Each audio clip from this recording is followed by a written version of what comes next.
이스라엘 백성들이 애굽에서 나올 때 20세 이상의 남자의 수만 약 60만 명이었습니다. 여자와 아이들까지 합친다면 약 300만 명이나 되는 대군중이 애굽에서 나와서 40년 동안 광야를 여행한 겁니다. 무엇으로 그 많은 백성들을 이끌어 나갈 수 있을까요? 무엇으로 그 많은 백성들에게 신호를 보내고 통솔할 수 있을까요? 바로 나팔을 불어서 그들에게 신호를 보냈습니다. 첫째로 나팔은 하나님의 백성들을 불러 모으는 신호입니다. 하나님께서 모세에게 말씀하셨습니다. 은나팔 둘을 만들되 두들겨 만들어서 그것으로 회중을 소집하며 진영을 출발하게 할 것이라. 나팔 2개를 불 때에는 온 회중이 회막문 앞에 모여서 너에게로 나올 것이요, 하나만 불 때에는 이스라엘 천부장된 질관들이 모여서 너에게로 나올 것이며, 너희가 그것을 크게 불 때에는 동쪽 진영이 행진할 것이며, 2번째로 크게 불 때에는 남쪽 진영들이 행진할 것이라. 떠나려 할 때에는 나팔 소리를 크게 불 것이며, 또 회중을 모을 때에도 나팔을 불 것이나 소리를 크게 내지 말며, 그 나팔은 아론의 자손인 제사장들이 불지니 이는 너희 대대의 영원한 율례니라. 모세는 이 하나님의 말씀을 듣고 은을 두들겨 나팔 2개를 만들고 그 나팔을 불어서 백성들을 불러 모으거나 행진하게 했습니다. 나팔 2개를 한꺼번에 길게 불면 모든 백성이 성막문 앞에 모이라는 신호입니다. 나팔 하나만 길게 불면 각 지파의 주의관인 천부장들만 모세 앞에 모이라는 신호입니다. 나팔을 짧게 불면 동쪽에 진을 친 지파들이 행진하라는 신호입니다. 2번째로 짧게 불면 남쪽에 진을 친 지파들이 행진하라는 신호입니다. 나팔은 아론의 자손인 제사장들만 불 수 있었습니다. 이렇게 나팔은 하나님의 백성들을 불러 모으는 신호였습니다.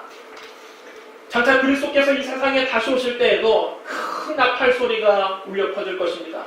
예수님이 친히 말씀하셨습니다. 그때 인자의 징조가 하늘에서 보이겠고 그때 땅의 모든 족속들이 통곡하며 그들의 인자가 구름을 타고 능력과 큰 영광으로 오는 것을 보리라. 그가 큰 나팔 소리와 함께 천사들을 보내리니 그들이 그의 택하신 자들을 하늘 이 끝에서 저 끝까지 사방에서 모으리라. 장차 주님이 구름을 타고 능력과 큰 영광 가운데 다시 오실 때 큰 나팔 소리가 우리에게 들릴 것입니다. 주님은 큰 나팔 소리와 함께 우리에게 오셔서 그의 택하신 자들을 하늘 이 끝에서 하늘 저 끝까지 사방에서 불러 모으실 것입니다. 데살로니가전서 4장 16절로 17절에도 이렇게 말씀합니다.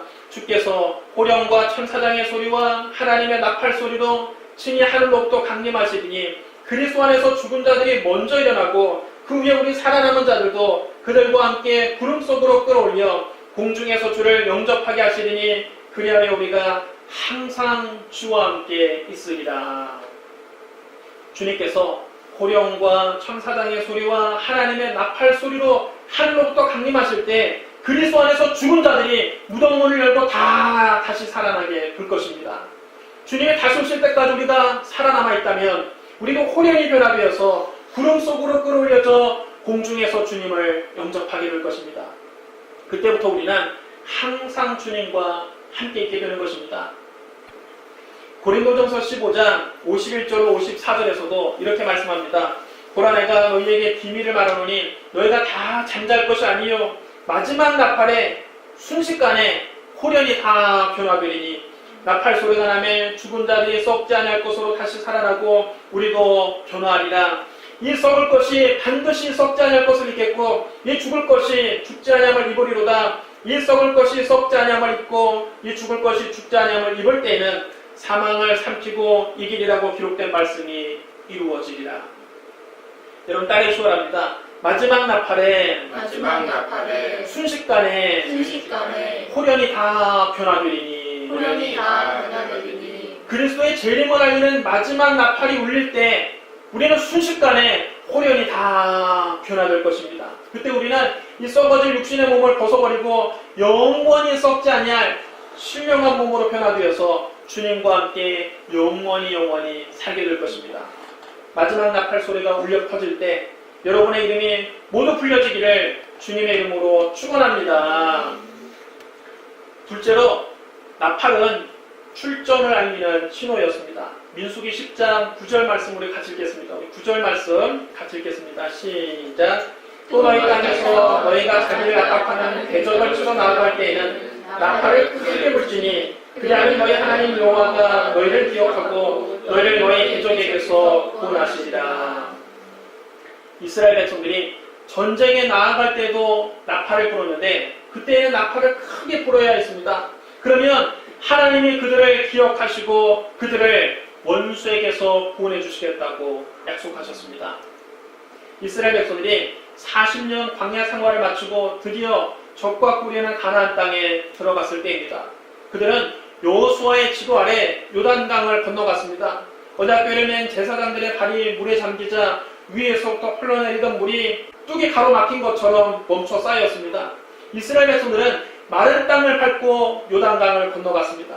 그 소문을 듣고 가나안 사람들과 그 왕들은 간단히 녹았습니다. 요단강을 건너고 가나안 땅에 들어온 이스라엘이 제일 먼저 만난 성읍은 바로 여리고였습니다. 여리고 성은 가나안 땅으로 들어가는 첫 관문이자 가나안 중부로 곧장 진입할 수 있는 교통의 요지에 위치하고 있었습니다. 그러므로 가나안을 정복하려고 하는 이스라엘은 반드시 이 여리고 성을 먼저 정복해야만 합니다. 여리고를 정복하지 않고는 가나안 땅에 들어갈 수도 없고 가나안 중부를 차지할 수가 없는 것입니다. 그러나 이 여리고는 그렇게 쉽게 공략할 수 있는 성이 아니었습니다. 그곳은 정상적인 군사 작전으로는 공략이 거의 불가능한 천연적인 요새와 방벽을 갖추고 있었습니다. 여리고 성은 가파른 경사지의 정상에 위치하고 있었는데 3.4m나 되는 높은 성벽이 이중으로 둘러싸여 있고 성 밖에도 바위와 석조 장애물들이 바리케이드를 치고 있었습니다. 게다가 여리고 왕은 이스라엘 백성들에 대한 소문을 들었습니다. 이스라엘 백성들이 기적적으로 홍해를 건넜다는 소문을 들었습니다. 요단 동편에 있는 두 왕 시온과 옥의 왕국을 정복했다는 소문을 들었습니다. 요단강 또한 하나님의 기적으로 마른 땅을 밟고 요단강을 지나왔다는 소문을 들었습니다. 그 소문을 듣고 성문을 봉쇄하고 철통같이 수비하고 있었습니다. 경계를 더욱더 강화했습니다. 여호수아 이스라엘 백성들이 여리고 성 앞에 서보니까 매우 난처한 상황에 처하고 말았습니다. 여호수아는 이 여리고 성을 어떻게 하면 공략할 수 있을까 요모조모 연구를 해보았습니다. 여리고 성을 한 바퀴 둘러보았습니다. 그러나 이 성을 공략할 방법은 없었습니다. 여호수아는 40년 동안이나 전쟁터를 누빈 군사 전문가였습니다. 그런 베테랑 전술가가 보아도 여리고 성은 공략할 방법이 없었습니다. 여리고 성은 도저히 빈틈이 없는 난공불락의 성이었습니다. 그때 하나님께서 여호수아에게 기상천외한 군사작전을 말씀하십니다. 보라, 내가 여리고와 그 왕과 용사들을 네 손에 넘겨주었으니 너희 모든 군사는 그 성을 둘러 성주위를 매해 한 번씩 돌되 엿새 동안을 그리하라. 제사장 일곱은 7 양각 나팔을 잡고 언약궤 앞에서 나아갈 것이요 7째 날에는 그 성을 7번 돌며 제사장들은 나팔을 불 것이며 제사장들이 양각 나팔을 길게 불어 그 나팔 소리가 너희에게 들릴 때에는 백성은 다 큰 소리로 외쳐 부를 것이라. 그리하면 그 성벽이 무너져 내리리니 백성은 각기 앞으로 올라갈지니라. 여러분, 상식적으로 말이 안 되는 말씀입니다. 이건 군사 작전이라고도 할 수 없는 말씀입니다. 하루에 한 번씩 엿새 동안 성 주위를 돌고 7번째는 7번 돈 다음 나팔을 크게 불고 백성들이 고함을 지른다고 해서 그 초롱성이 무너질 리가 있겠습니까? 그러나 여호수아는 제사장들과 백성들을 불러서 하나님이 말씀하신 그 모든 것을 그대로 전했습니다. 여러분, 믿음이 없다면 이런 지시는 절대로 할 수 없습니다. 만약 그렇게 했다가 여리고 성이 안 무너지면 어떻게 됩니까? 여리고 성이 안 무너지면 여호수아는 지도자로서 자기 백성들에게도 신뢰를 잃을 뿐만 아니라 적군인 여리고 사람들에게도 웃음거리가 되고 말 것입니다. 여호수아는 40년 동안이나 전쟁터를 누빈 베테랑 전술가입니다. 그럼에도 여호수아는 자기의 이성과 자기의 과거 경험과 자기의 전술 지식을 다 내려놓고 하나님 말씀대로 그대로 실행했습니다. 바로 여러분, 이것이 믿음입니다. 내 이성과 상식과 경험으로는 이해가 되지 않는다 할지라도 하나님이 말씀하시면 순종하는 것이 믿음입니다. 여러분 따라해주셔야 합니다. 순종이 믿음입니다. 순종이 믿음입니다. 여호수아는 제사장들을 불러놓고 말을 했습니다. 여호와의 언약궤를 메어 나누시오.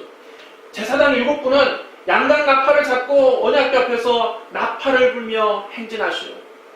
그리고 백성들에게 언약궤 앞뒤에서 무기를 들고 행군하라고 시켰습니다.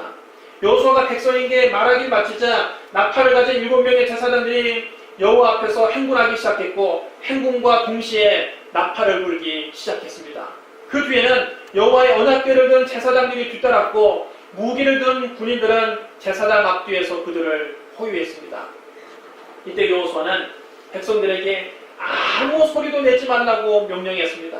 너희는 외치지 말며 너희 음성을 들리게 하지 말며 너희 입에서 아무 말도 내지 말라. 그리하다가 내가 너희에게 명령하여 외치라 하는 날에 외칠지니라. 왜냐하면 말을 많이 하게 되면 불신앙의 소리가 나오게 되기 때문입니다. 불평의 소리가 나오기 때문입니다. 한두 명이 이렇게 부정적인 말을 하면 그 말이 삽시간에 모든 사람에게 다 퍼지게 됩니다. 우리가 이렇게 여리고성 주위를 하루에 한 바퀴씩 돈다고 해서 이 견고한 성이 무너질 리가 있겠느냐? 어림도 없는 소리지. 아무리 봐도 우리 여호수아 장군님이 더위를 먹은 게 틀림이 없다. 만약 그렇게 해서 이 성이 무너진다면 내 손에 장을 지지겠다. 한두 명이 이렇게 말하기 시작하면 이런 말들이 순식간에 온 이스라엘 백성들에게 퍼지게 됩니다. 사람들이 다 믿음을 잃게 됩니다. 원래 부정적인 생각은 전염성이 강한 법입니다. 그래서 여리고성 주위를 돌 때에는 나팔 소리 외에는 아무 소리도 내지 말라고 한 것입니다. 백성에게 아무 말도 하지 말고 아무 소리도 내지 말고 조용히 여리고성을 돌라고 말한 것입니다. 첫째 날 여호수아와 백성들이 아침에 일찍 일어나 여리고성 주위를 한 바퀴 돌고 진으로 돌아왔습니다. 그런데 여리고성은 꿈쩍도 하지 않은 것입니다. 둘째 날 아침에도 그들은 아침 일찍 한 바퀴를 돌았습니다. 여리고성이 미동도 하지 않았습니다. 셋째 날도 한 바퀴를 돌았습니다. 여리고성은 끄떡도 하지 않습니다. 셋째 날부터는 여리고 왕과 그 군사들이 성 위에서 몰려와서 이스라엘 백성들을 내려다보면서 배꼽을 잡고 웃기 시작합니다. 야, 저 웃기는 놈들 좀 봐라. 전쟁을 하고 왔으면 창을 들고 싸우든지 화살을 쏘든지 해야지 우리 성 주위를 저렇게 하루에 한 바퀴씩 돌고만 있다. 도대체 저게 뭐하는 짓거리냐. 전쟁터에서 강강술래놀이를 하는 것도 아니고 참 한가한 놈들도 다 있구나. 내 평생에 전쟁터에서 저렇게 한심한 짓을 하는 놈들은 처음 본다. 저런다고 이 성이 꿈쩍이나 하겠느냐. 그들이 배꼽을 잡고 웃기 시작을 합니다. 여리고 군사들의 조롱에도 불구하고 이스라엘 백성들은 넷째 날 아침에도 일어나 언약궤를 앞세우고 여리고성 주위를 한 바퀴 돌았습니다. 그런데 여리고성에는 전혀 변화가 없습니다. 성벽에 그마나 가지 않습니다. 다섯째 날에도 여섯째 날에도 이스라엘 백성들은 여리고성 주위를 한 바퀴 돌았습니다. 여리고성은 여전히 그대로입니다. 드디어 일곱째 날 이스라엘 백성들은 새벽에 일찍 일어났습니다. 그리고 성 둘레를 7바퀴 돌았습니다. 7번째에 제사장들이 나팔을 불었습니다. 여호수아가 백성들에게 명령합니다. 이제 외치라. 여호와께서 너희에게 이 성을 주셨느니라. 제사장들은 나팔을 불고 백성들은 보함을 질렀습니다. 그러자 놀라운 일이 벌어졌습니다. 그렇게 튼튼하게 찐 여리고성이 흔들흔들하기 시작하더니 순식간에 와르르 주저앉아 버렸습니다. 마치 모래성이 허물어지듯 힘없이 주저앉아 버렸습니다. 모든 백성들이 함성을 지르고 성 안으로 곧장 쳐들어갔습니다. 그들은 성 안에 살아있는 모든 것을 다 죽였습니다. 이렇게 해서 이스라엘 백성들은 그 거대한 초롱성 여리고를 힘 안 들이고 점령할 수 있었습니다. 이것은 손자병법에도 없는 전술입니다. 사실 이 싸움은 전혀 승산이 없는 싸움입니다. 인간적으로는 아무리 해도 그 성을 공략할 방법이 없습니다. 그런데 이스라엘은 대승을 거두었습니다. 제사장들이 나팔을 크게 불 때 하나님이 그들을 대신해서 싸우신 겁니다. 하나님은 당신의 약속을 지키셨습니다. 또 너희 땅에서 너희가 자기를 압박하는 대적을 치러 나아갈 때에는 나팔을 크게 불지니 그리하면 너희 하나님 여호와가 너희를 기억하고 너희를 너희 대적에게서 구원하시리라. 여러분 따라해 주셔야 합니다. 나팔을 크게 불지니 나팔을 크게 불지니 나팔을 크게 불지니 나팔을 크게 불지니 전쟁에 나아갈 때는 나팔을 크게 불라 그랬습니다. 이는 부르짖는 기도를 의미하는 것입니다. 우리에게 환난이 닥쳤을 때 하나님께 큰 소리로 부르짖으면 하나님께서 우리를 기억하시고 그 환난에서 우리를 구원해 주시겠다는 약속입니다. 하나님은 말씀하셨습니다. 환난 날에 나를 부르라. 내가 너를 건지리니 네가 나를 영화롭게 하리라. 환난 당할 때는 부정적인 말을 하면 안 됩니다. 불평의 말을 하면 안 됩니다. 원망하는 말을 하면 안 됩니다. 기도한다고 이 문제가 해결되겠어? 어림없는 소리지. 만약 기도해서 이 문제가 해결되면 내 손에 장을 찢겠다. 이렇게 믿음 없는 말, 의심하는 말, 절망적인 말을 쏟아놓으면 그가 말한 대로 아무 일도 일어나지 않는 것입니다. 우리가 믿은 대로 되는 것입니다. 우리 입으로 말하는 대로 되는 것입니다. 그래서 여호수아가 여리고성 주위를 돌 때에 백성들에게 아무 말도 못하게 한 것입니다. 부정적인 말, 믿음 없는 말, 의심하는 말, 절망적인 말을 할 바에는 차라리 입을 다물고 아무 말도 하지 않는 것이 낫습니다. 불평할 시간 있으면 그 시간에 부르짖어 기도하십시오. 불평하면 문제가 더 꼬이지만 하나님께 부르짖어 기도하면 문제가 해결됩니다. 그럼 여러분, 부질없이 불평 말고 부지런히 기도하는 저와 여러분 되시기를 주님의 이름으로 축원합니다. 네. 환난 당할 때에는 큰 소리로 하나님께 부르짖어야 됩니다. 어떤 분은 소리내어 큰 소리로 기도하러 가면 그에 대해 강한 거부감을 갖는 분이 있습니다. 소리내서 부르짖는 기도를 보고 하나님이 귀가 먹으셨느냐, 조용히 기도하면 하나님이 못 알아들으시느냐, 그렇게 비난하기도 합니다. 물론 묵상 기도도 아주 좋은 기도입니다. 조용히 기도해도 하나님은 다 아시긴 아시죠.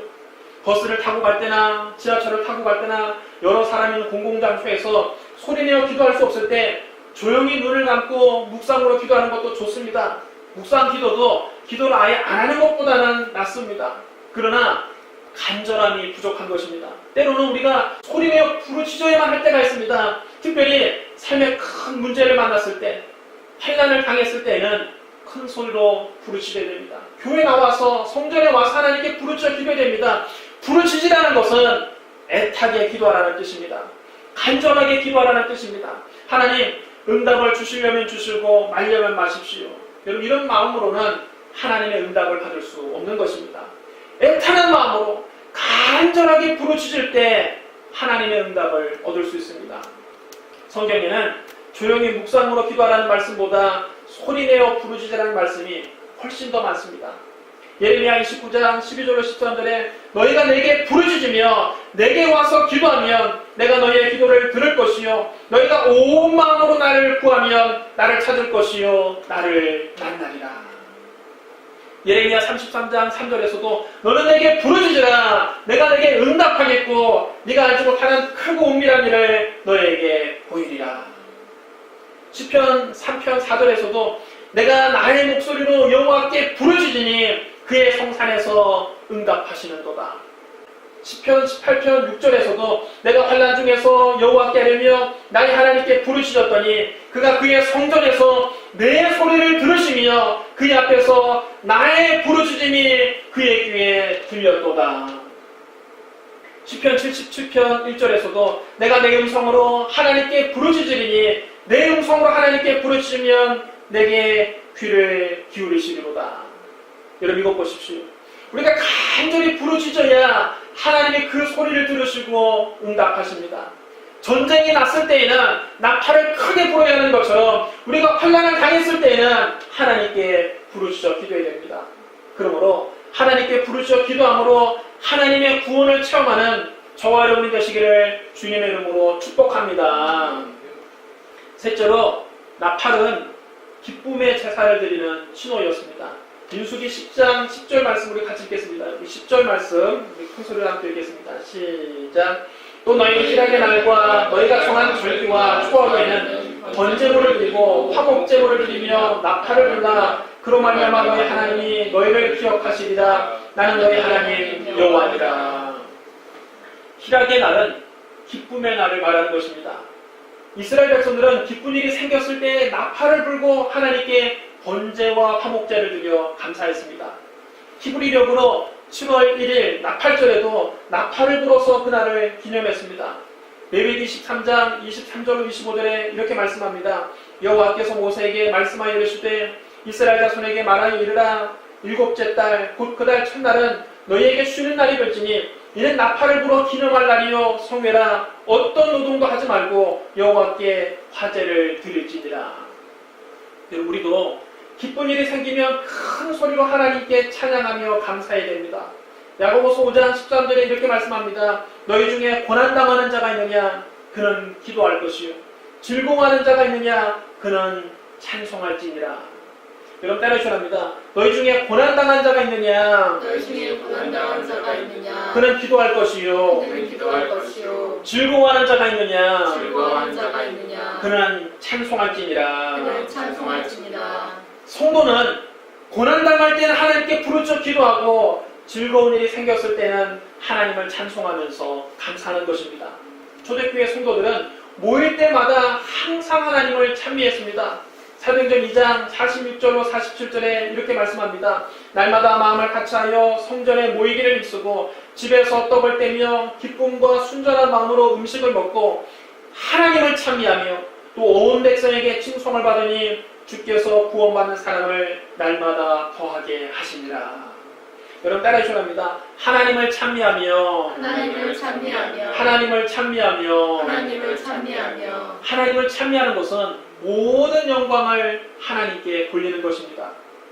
오늘 오후 3시 기도 시간에 베드로와 요한이 성전에 올라가고 있었습니다. 그때 사람들이 나면서부터 못 걷게 된 일을 메고 와서 미문이라고 하는 성전문 앞에 두었습니다. 그들은 그를 날마다 그곳에 데려다 앉혀놓고 성전에 들어가는 사람에게 구걸하라고 시켰습니다.